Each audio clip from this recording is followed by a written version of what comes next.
বিসমিল্লাহির রহমানির রহিম। পরিবেশনায় ও পরিচালনায় দিক দিগন্ত। যেই মেয়েটির রাস্তাঘাটে মাথায় কাপড় নাই, বুঝতে হবে সেই মেয়েটির লজ্জা শরম নাই। কিছু মেয়ে আবার নিজের শরীর পার্কেও দেখায়, লজ্জা না থাকিলে কি আর লজ্জা দেওয়া যায়?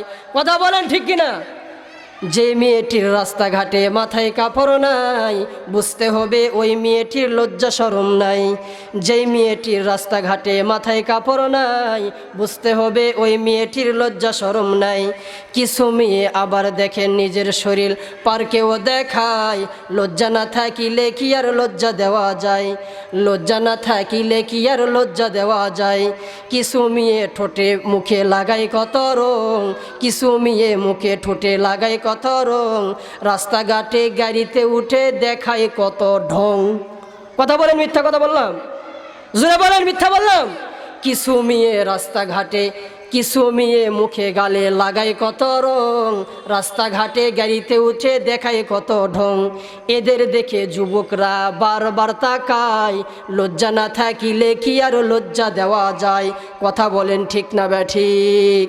যেই মেয়েটি পোশাক পরে পাখি কিরণমালা, মরার পরে বুঝবে তুমি মালার কি যে জ্বালা। কথা বলেন ঠিক কিনা? যে মেয়েটি পোশাক পরে পাখি কিরণমালা, মরার পরে বুঝবে তুমি মালার কি যে জ্বালা, মরার পরে বুঝবে তুমি মালার কি যে জ্বালা। যে মেয়েটি রাস্তাঘাটে মাথায় কাপড় নাই, বুঝতে হবে সেই মেয়েটির লজ্জা শরম নাই।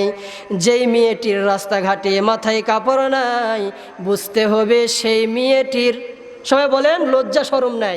যার লজ্জা নাই, শরম নাই, হায়া নাই, ওর কি কোনো ঈমান আছে? বলেন ঈমান আছে? রাস্তাঘাটে এমনও মেয়ে দেখা যায়, ওর না মনে হয় মাফলার, আমরা যেরকম শীতের টাইমে আমরা হুজুরেরা মাফলার ব্যবহার করি, এইরকম ওরা মাফলার দিছে। মিথ্যা বললাম নাকি? এগুলোকে আপনার আমার বোন, আপনার আমার মেয়ে, এরাই তো। বলেন ঠিক না ব্যাঠিক? তবে সব মহিলা কিন্তু খারাপ না। কিছু মা আছে দেখেন, আজান হয়েছে, দুনিয়ার সব কাজকর্ম বন্ধ, মা এবার সুন্দর করে অজু বানায়া, মার তো একটা ছোট্ট সন্তান 3 বছরের, মা যখন মাগরিবের আজান হয় সুন্দর করে অজু বানাইলো, ওই ছোট্ট বাচ্চাটাও মার মুখে পানি দেওয়া দেখে ওই ছোট্ট মেয়েটা, 3 বছরের মেয়ে হাফসা, ছোট্ট মেয়েটা মুখের মধ্যে পানি নিল, মা খুলি করে পানিগুলো যখন ফেলিয়ে দেয়, মা যদি ভালো হয় সন্তান কেমন হয় দেখেন। ওই ছোট্ট 3-4 বছরের মেয়েটা কিন্তু মুখে পানি নিয়ে ফেলে দিবে।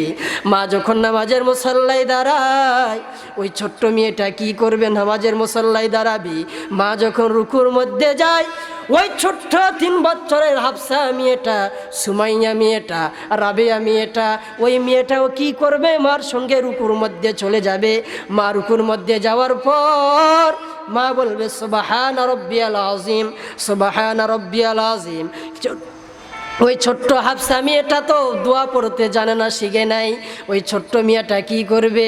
মার মুখের দিকে তাকায়া মা যে ঠোঁট নাড়ায় সুবহান রাব্বিয়াল আযীম বলে, ওই ছোট্ট 3 বছরের হাফসা মেয়েটি মার মুখের দিকে তাকিয়া যখন ঠোঁট নাড়ায়, মা যখন রুকু থেকে উঠিয়া সেজদার মধ্যে চলে যায়, ছোট্ট মেয়েটা মার দিকে তাকিয়া সেজদার মধ্যে চলে যায়। মা ঠোঁট নাড়ায়, ছোট্ট 3 বছরের হাফসা মেয়েটিও ঠোঁট নাড়ায়। আল্লাহর কুদরতে অন্তরে জুস মেরে যায়। আল্লাহ ডাক দিয়া বলে, ফেরেশতারা রে, আমার ওই হাফসা ছোট্ট 3 বছরের বান্দিটা কি বলে? বলে আল্লাহ কোনো দোয়া তো পড়তে জানে না, শুধু ঠোঁট নাড়ায়। বলে কেন ঠোঁট নাড়ায়? বলে ওর মা ঠোঁট নাড়ায়, ওর মা নামাজের মুসল্লায় দাঁড়াইছে, মা নিয়ত করেছে, হাফসাও নিয়ত করেছে, মা রুকুর মধ্যে যায়।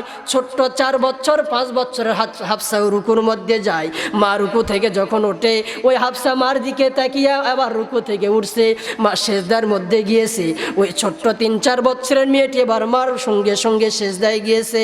আল্লাহ বলে, ফেরেশতারা রে, তোমরা সাক্ষী থাকো রে ফেরেশতারা, ওই যে ছোট্ট আমার বান্দিটা সেজদার মধ্যে গেল, দোয়া পড়ল না, শুধু ঠোঁট লড়াইলো, আমি আল্লাহ ওর মা নামাজ পড়ে যেই সওয়াব হইল, ওই সন্তানের ছোট্ট 5 বছরের হাফসার যে ঠোঁট নড়াইলো, ওই একই পরিমাণ নেকি তার আমলনামা, তার মায়ের আমলনামায় আমি আল্লাহ বরাদ্দ করে দিলাম। আল্লাহু আকবার বলেন। তাহলে মা যদি ভালো হয়, একটি মাই পারবে তার মেয়েকে সুন্দর চরিত্র করে তৈরি করতে, একজন মা পারবে তার ওই মেয়েকে আদবওয়ালা বানাইতে, পর্দাওয়ালা বানাইতে। আর মা যদি আদবওয়ালা না হয়, মেয়ে কি কখনো আদবওয়ালা হবে? বলেন হবে? সম্ভব? সম্ভবই নয়।